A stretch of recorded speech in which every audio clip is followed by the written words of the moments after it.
8, our topic is on the purification of genomic DNA, quantity and quality assessment. First of all, I will let you know about the sources of DNA used for genetic analysis. gDNA can essentially be extracted from any part of the human body. The most widely utilized sources of gDNA are blood, saliva, and cheek brushings, because they are relatively easy to collect and bear only minimal risk. There are also other sources for pharmacogenetic study. Tissues such as liver originating from organ donor, biopsies, tissue banks, and commercial sources are also used.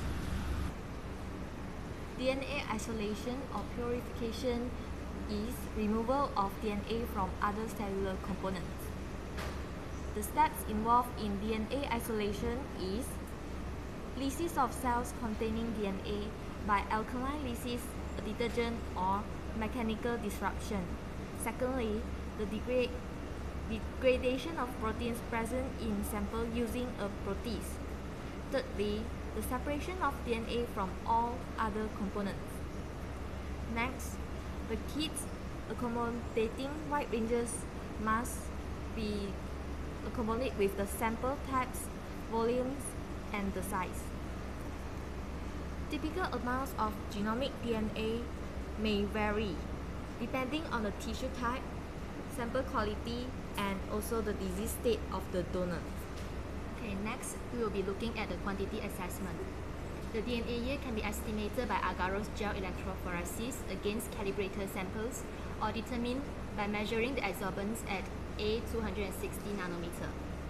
And then the concentration is calculated by the following equation.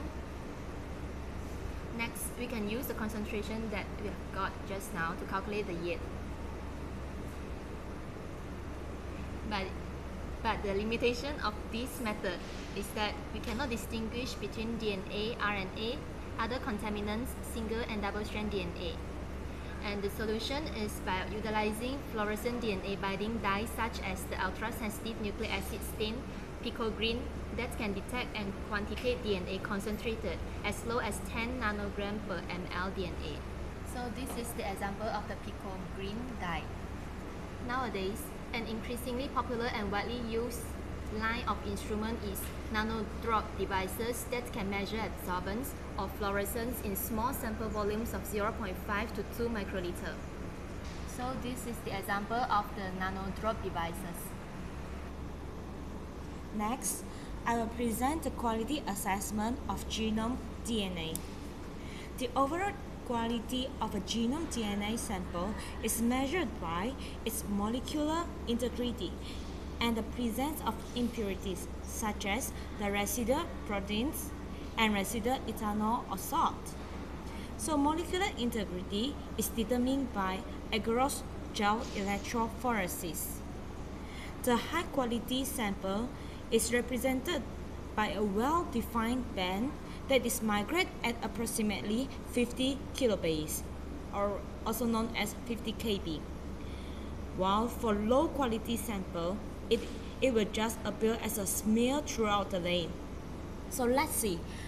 For the presence of impurities, the residual proteins can be determined by spectrophotometrically by ratio of the absorbance of the UV light.